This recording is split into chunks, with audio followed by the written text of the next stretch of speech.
I think that um, I hope we can all agree like this hasn't been an easy year plus.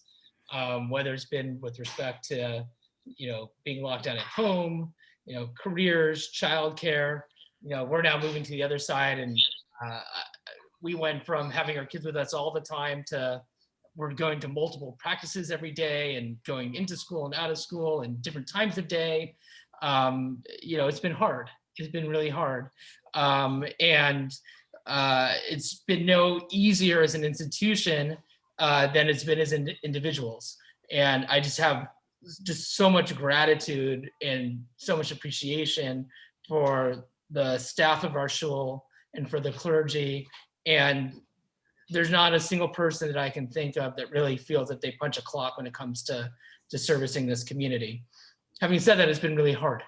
And we have been, over the past year, for everything this institution has done, under the guidance of several different doctors. One doctor in chief, who's with Cedar Sinai, and she's actually the co-director for COVID recovery. So this is what she does day in and day out. This is her life. And as we finally moved into a phase where we've are thinking about returning to a shul, and now we're in our first weeks of doing that, and forgive me for those that have heard me said this, there's been sort of four elements that we've been trying to balance. One is what is legally permissible. Second, what is medically permissible. Third, what is the psychology of the collective, to the extent that you can get a sense of that, because something could be legally okay and medically okay, but people psychologically still might not be there. And then the fourth prong, which I think is also part of the esprit of Beth Jacob, is how is any decision that we create foster inclusivity? And I've said, every time I've had this conversation, we may do something one week, learn a lot of lessons, and iterate to do something different a second week. I will tell you, even from the email that went out earlier this week to what Rabbi Broner is going to talk to you about tonight, we've already changed the protocols, and we're only going to get this right in dialogue with the people who are present right now and those of you who watch this recording. And to each of you, I say thank you as well, because our time is really precious and it's really a commodity. And you're here and you're present because not only do you care about your kids and your kids' welfare, but you care about the institution as well. And so, I just want to thank all of you and just ask that this is, and we've spoken to doctors and speaking to individuals, as much as we talk about two Jews, three opinions, I've also understood that that's why people are in dire straits medically. They want to seek a second opinion, because there's no unanimity when it comes to things of which, like a pandemic, where there's no rule book that we can turn to that tells us how we're supposed to do this. And the only way that we're going to quote unquote get it right is in dialogue with the people who are most committed to the shul. So with that, I just want to say thank you. Rabbi Broner was just saying a few minutes ago, has put together a really comprehensive presentation of where we are and where we're going and what protocols are going to look like. And like I said, nothing's ever set in stone. So if there's a way in which the community says we need to improve upon this, we're open ears to figure out how we can do that. I would only say we should all be charitable in understanding that no one's done anything in this shul flippantly. Everything has been done with a lot of insight and a lot of debate and a lot of discussion. But having said that, we'll continue to evolve and we'll continue to do better. And I'm really excited for this weekend. Not only is our first weekend having our youth back, but for those of you who are comfortable davening in Chappelle, it's going to be Jay's last formal Shabbos as Baal Korah, after literally, when you talk about not only an unbelievably modest human being, but 50 years of committed service. He's never asked anything for the shul, and he's really just done it from a midah of ahava for Beth Jacob. And this, for me, on many levels, having children and family back and honoring Jay is probably one of the most beautiful transitions towards a new normal that I can really think of. So with that 5-minute filibuster, Rabbi Broner, I'll let you start. Thank you so much, John. Really thank you to all of you, because without John and all of our families, I wouldn't be here. It's really a credit to all of you. It's a credit to everything that you guys do, the commitment you have to our community, to our shul. It's amazing. And I was saying it earlier, I'm blessed to be part of such an amazing shul. Before I go into my PowerPoint presentation, I'd like to share a very quick Dvar Torah with you that I shared with our counselors yesterday. And it starts on the premise that every single child is kadosh. Every single child is holy. Children do not have averot. Children do not have any sins. That means they're tzaddikim, they're kedoshim, they're holy. And if you look at this week's Torah portion, it's referred to as achrei kedoshim or achrei mot kedoshim. Most people refer to it as achrei kedoshim. And one of the things I said to the counselors was that when the children come to our groups, they're coming kedoshim. It is my hope and prayer that when they leave acharei, when they leave after attending our shul, they are even greater kedoshim. I also parenthetically said to them that it better never be achrei mot, that there should be no aspect of, and I don't mean obviously physical, although of course that's important, but we are here to uplift and to bring out the greatness in children, and never should there be anything that is the contrary. So I thought it was very apropos to the name of the parsha, to beginning groups on a parsha like this. I'm very, very excited to be able to do that. Give me 1 second as I pull up the actual slideshow, and I will be with you. While that is coming up, for those of you that are concerned that that people may not have been able to get in, we are recording the session. It is important that we go on with the session. People also have my email. I'm happy for people to have my cell phone number as well. My wife doesn't like when I give out my cell phone, but she's not in the room, so we're okay. And I'm happy for anybody to call me or text me or whatever it is they need at any time. It's my absolute pleasure. So, by the way, the background that I'm using here is the signs that have been prepared at the front of every door of the youth groups that say welcome back and the actual age group. So we have an exciting new look there.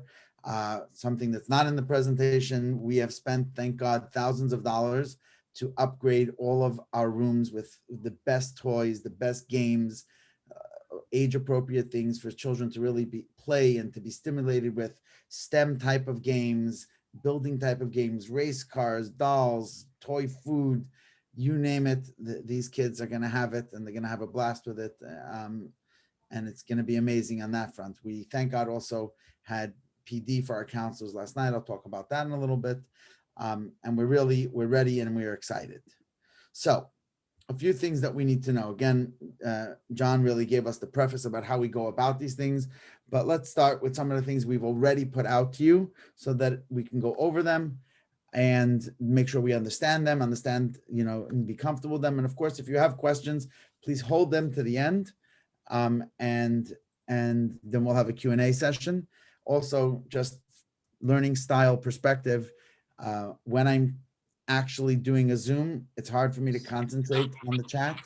So if you're sending me something in the chat, I may not see it till we go to Q&A. So a few things to keep in mind. Masks are required. Now you may see here something that says masks are required age 4 years and older. So as we said before, based on feedback, it's very important for you guys to understand there are the guidelines that are put forth as recommendations by the CDC. We then went ahead and spoke to our medical professionals who felt comfortable with us putting forth a protocol of 4 years. However, going back to your comfort, and your comfort is important to us, we have gone ahead and starting this week, we are going ahead with masks for 2 to 3 year olds. In other words, anybody above 2. So this is just a screenshot of our original email. That's why it says 4. And I purposely left it in there to help you understand that we are here to really be here for you and make sure that you feel comfortable, but masks will be worn. Mandatory registration. No one is coming into the room that we do not know. And not only do we not only that, but they are being screened. So if you look on the right-hand side, what you see here is the questions that they are asked, if they've been exposed, if they've been around someone that's exposed, if they are showing any of these symptoms. And if you answer yes to any of these, it says you may not attend. We also ask you, and we always tell everybody, if after you filled out this form, you develop symptoms, please do not come to groups, right? I'd rather you miss a week of amazing groups and everybody be able to come back to groups the following week. So everybody is screened. Our counselors are screened. Our counselors, many of our counselors are tested sometimes once, twice, or 3 times a week.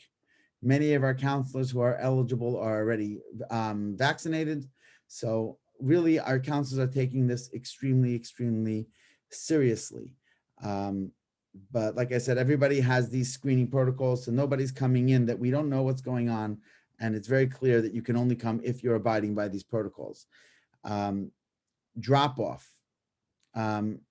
This is something that some people may not have understood when we wrote it.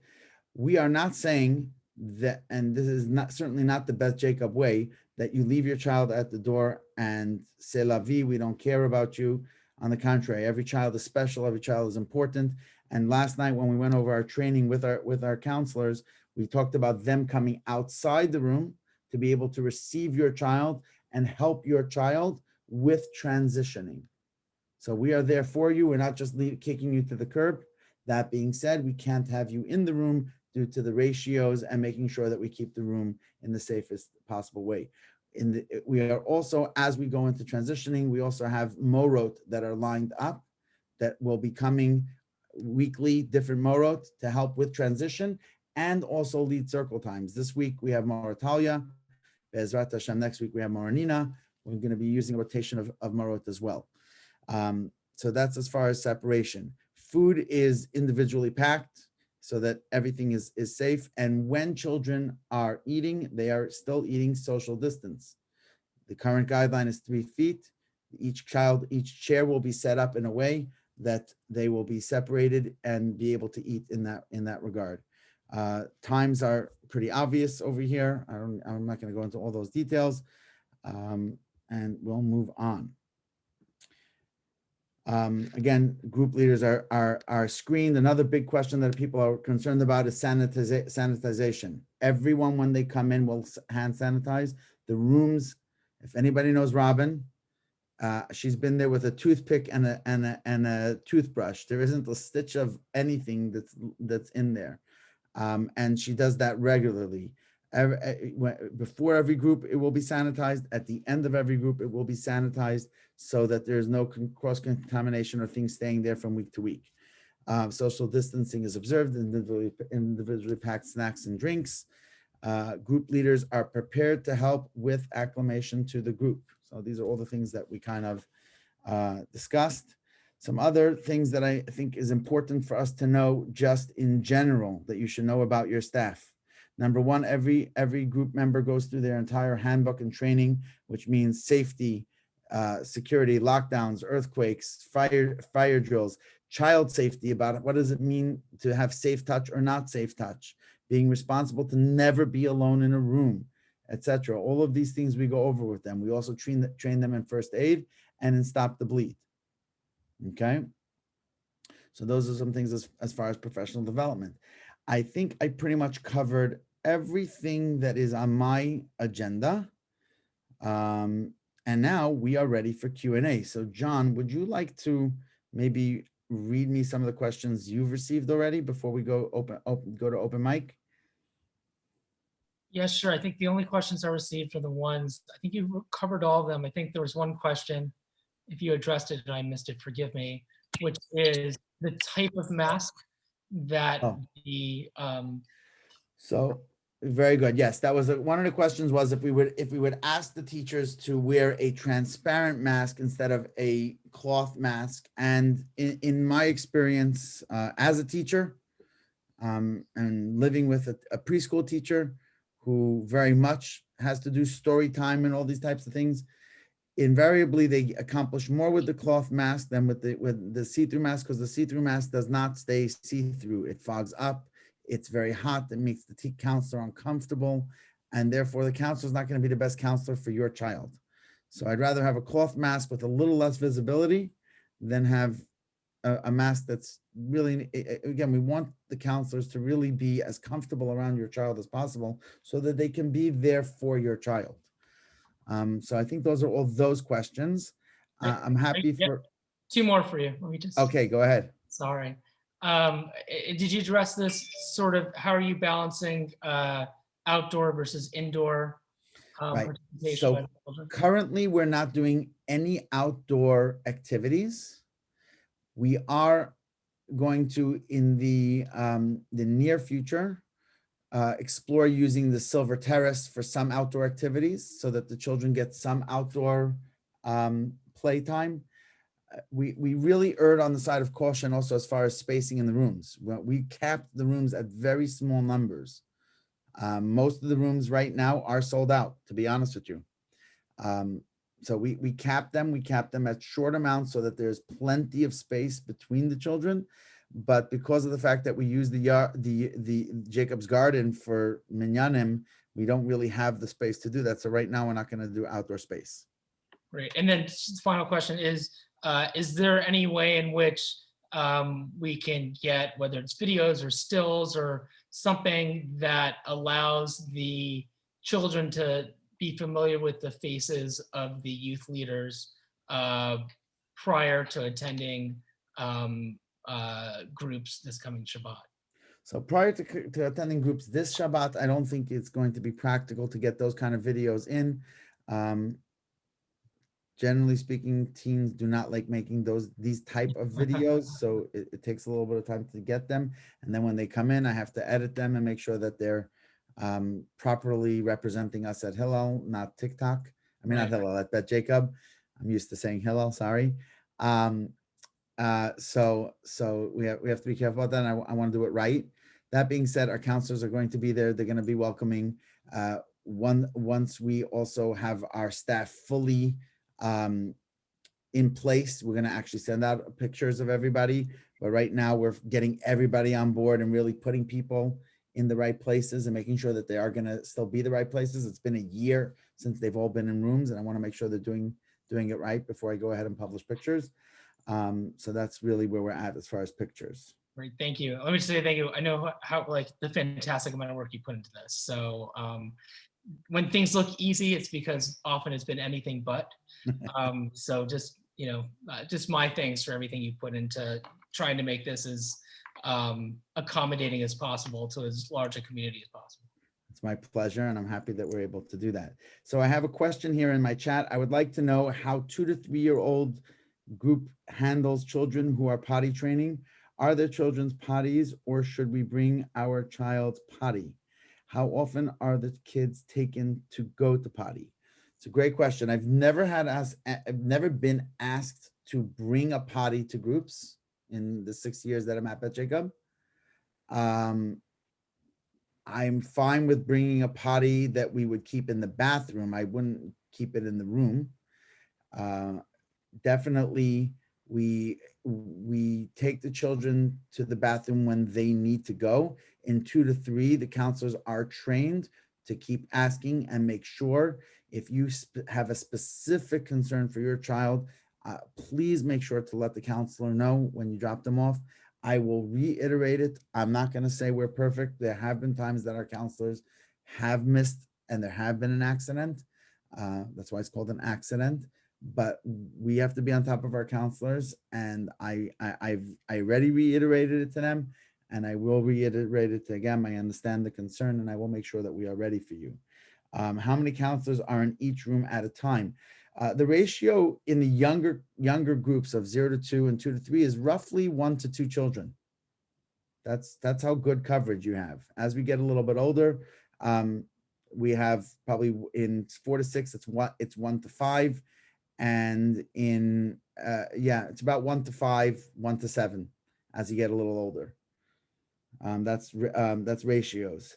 Drop off is at 9 a.m., but young professional minion begins at 9:45. What should I do for 45 minutes? Okay. So it took me a second to understand what the question is.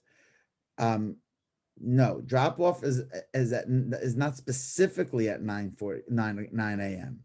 You can drop off at 9 a.m. and at any time during that time. It's not that we're only going to accept at 9 o'clock and you're going to be lining up for us to take your child. As a matter of fact, if your minion only starts at 9:45, especially if you're in a baby or whatever room, please do not use the groups to give you your personal reprieve. And I'm not saying, by the way, whoever asked me that question, that you were intending that. So please don't take it that way. But for the benefit of your child, while we are going to provide them with the best care possible, they'd still like to be with their mother or father a lot more. So what I recommend is if your minion starts at 9:45, come at 9:30, give us the 15 minutes to transition your child, and then go on. Hopefully that answers that question. Will the counselors be getting COVID tested regularly? We do not have COVID testing as a policy that you have to get tested in order to work at Beth Jacob. It happens to be that most of our counselors test somewhere between 1 and 3 times a week. That being said, they follow the standard protocols that you would have in any childcare situation, where they have to be screened ahead of time. They're fever checked and they're asked whether or not they have any symptoms or have had contact with anybody prior to coming, to anybody that is exposed prior to coming. And that is the standard practice. The standard practice is not to have them tested every single week for groups or for any event such as this. Sports is a little different. It's a different type of contact and whatnot. Those are all the chat questions I've gotten. If someone wants to open their microphone, I think you're capable of doing that. Rabbi, can you talk about the kind of long-term plan for Spark? Amazing, great question.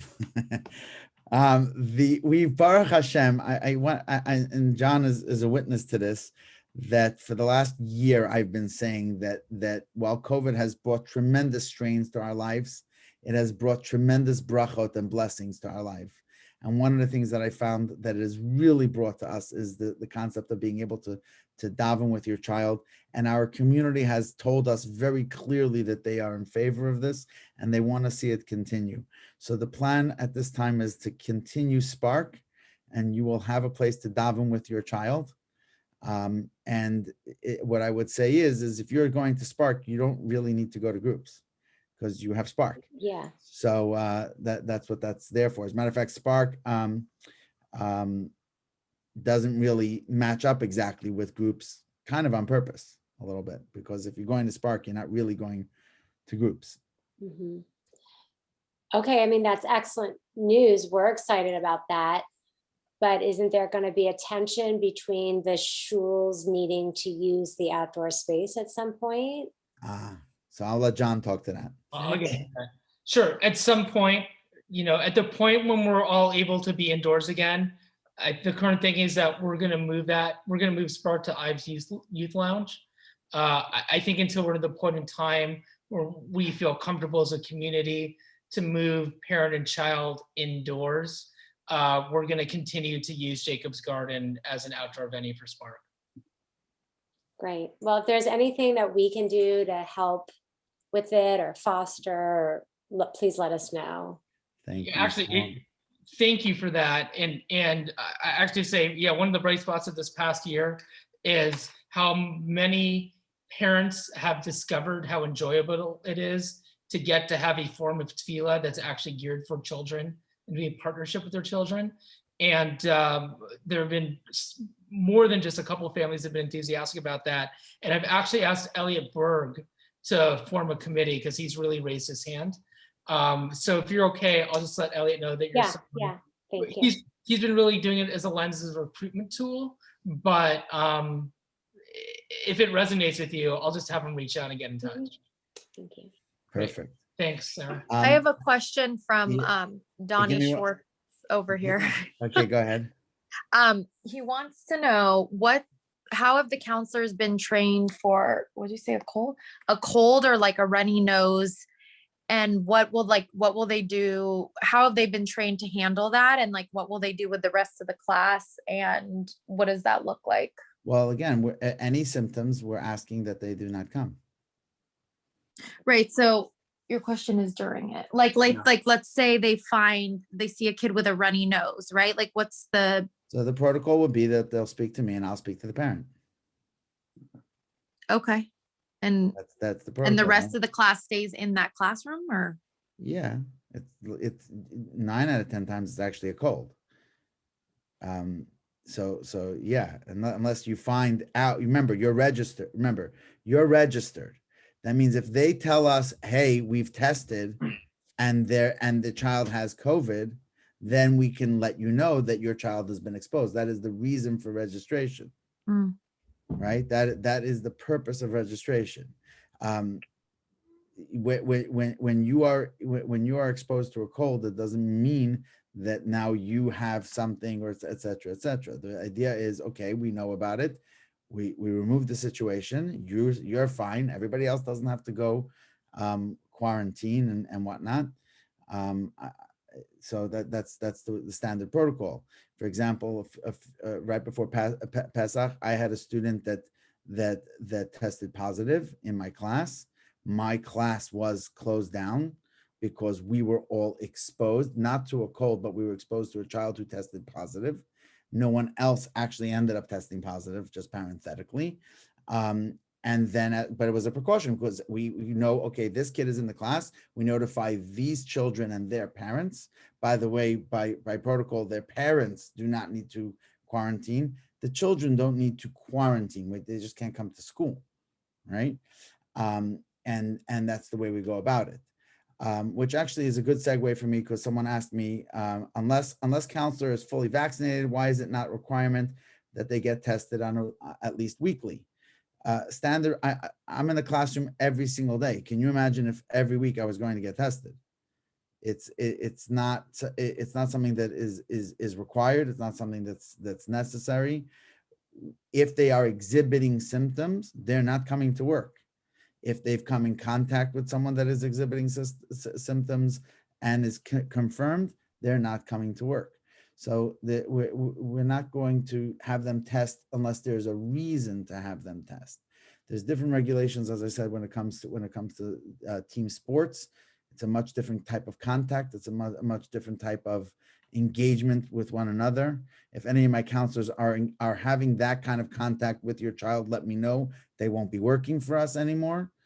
It's just a little too close for comfort. And that's kind of that.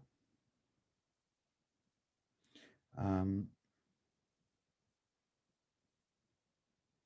actually say kind of the nice thing about the immediacy of your being around is I can imagine a day-to-day classroom, and tell me if I'm wrong, but if a kid at a Hillel or a Yavne or Maimonides gets a runny nose, do they immediately call the parents?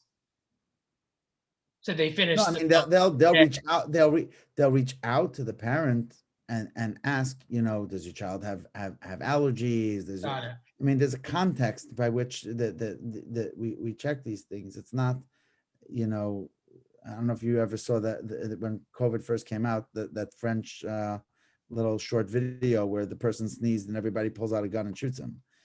I missed that. Yeah, I could have sworn I sent it to you on WhatsApp. It's of course we have to address it and take it seriously, but it's not like we go and like in Monsters Inc. where containment and the cone comes down and the yellow men in suits come and take the person away at the same time. And again, we also have to think about the dignity of the child and the care of the child. We need children to be able to be children. Any other questions?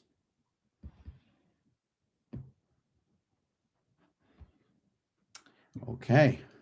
Thank you, Rabbi Broner. Well, it is And thanks to everyone. I mean, like, as I said, Thank you. for those of you that came in, a minute or two after we started, those of you that are participating on this, you're reflective of the most committed to this institution and want to see the best for the shul and best for your families and best for our community. So, thank you for being here, for the insight and the questions, and being on the journey with us as we make this a thriving institution that we all feel good and excited about.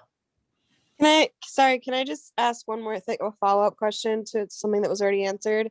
Sure. Sorry.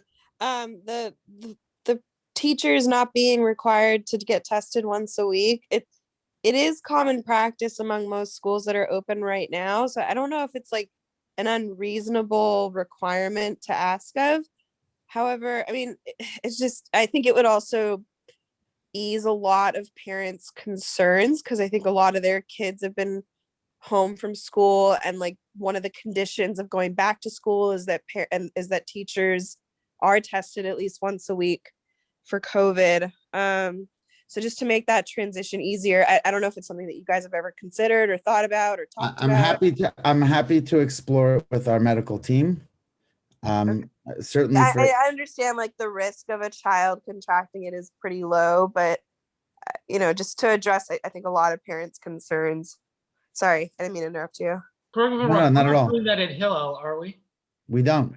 Yeah. I mean, I don't know what schools you're referring to, but any of the schools that I associate with are not So doing. most of like a lot of, I mean, the Jewish schools I know, all of LAUSD, which is a huge district, it's pretty standard practice for schools. Maybe Hillel doesn't do it, but it's pretty, I could literally list 10 schools plus LAUSD where it's like, it's just a pretty standard practice. Maybe it's just different at Hillel.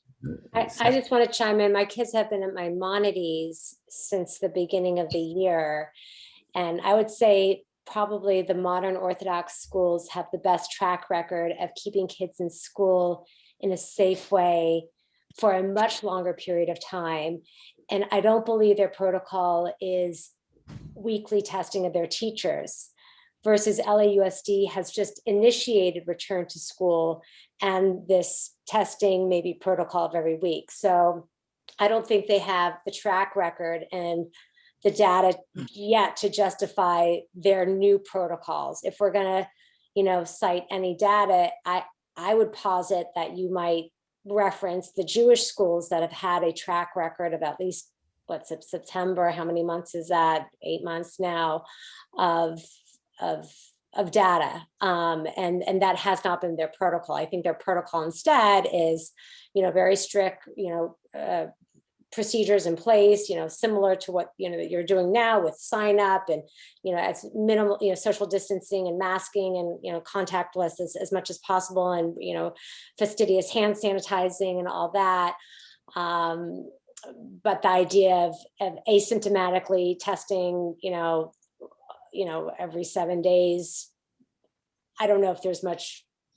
Yeah, I mean, look, we don't have to go back and forth. There's most private schools and Jewish schools. My daughter goes to a Jewish school. I have friends that work at Jewish schools. To be honest, the modern Orthodox community, our modern Orthodox community actually has not as good a track record, maybe as because of the community. So, and, some of these schools aren't making kids wearing masks. So look, it is what it is, but it is standard practice. Maybe just not in these modern Orthodox schools that you guys are familiar with. So I think the best way to go, Sarah, I do want to hear what you have to say, but I think really at this point, what I would say is I will take it under advisement. I will bring it up with our COVID team. We haven't seen the need, but I'm hearing the concern. So that's what we do. We bring it up to our COVID team. And that's why, for me, if I'm involved, then I'm giving an emotional answer because I'm involved. When I speak to the experts, they're not emotionally involved. And that's why I can ask their opinion. And that's the opinion that I can sleep with at night. Sarah, I'm sorry. And to your point, what's hard about this is there's no unanimity about any of this, and we could probably debate this all night, and none of us would be convinced otherwise. But that's why we have to have these conversations. I just wanted to thank you, Rabbi Broner. This is probably such a tough job you have to organize the groups, and I think you're doing a really great job. So thank you. Baruch Hashem, it's only with Hashem's help that I'm able to do it, and really with all of your support. So I appreciate it greatly, and it's an honor and a privilege to be able to do it. Thank you, Rabbi Broner. Rabbi Tombowski, I saw that you joined us. I don't know if there was anything you wanted to share other than free flow or anything like that. Oh, no, just this is exciting. And it's, it's something that's been voiced as a desire to get back. And I know it's difficult. And I'm just so appreciative for you, Rabbi Broner and John, and for the experts for, going through, knowing that we're going to live into it. And yeah, and I'm just, especially for, I see a lot of the folks on this call specifically are some of our more mature young professionals that have families, and that we're at this point where we're so involved in the kids programs, and it's just it's a great moment in time. So thanks, John. Amazing. It's amazing. It's also, I get this, I'm seeing now like the signups for the groups, and kids that were coming to babies are literally not even going to 2 to 3. They're going straight to 4 to 6. It's like, oh my God. Whereas, and we have some of our counselors that I literally taught in 5th grade are counselors this year. So Amazing. it's also amazing. Amazing to see kids that really went through our groups, be in our groups. And it's a really amazing thing. Thank you for welcoming this opportunity back to our kids. We appreciate it. We're registered for this week and we're looking forward to it. Thank you, everybody. Amazing. Okay. All right, Shabbat Shalom. Look forward to Shabbat watching- Shalom. And by the way, it's Wednesday night. You can say Shabbat Shalom already. Yeah, exactly. Thank you. Good night. But thank you, everybody. Good night.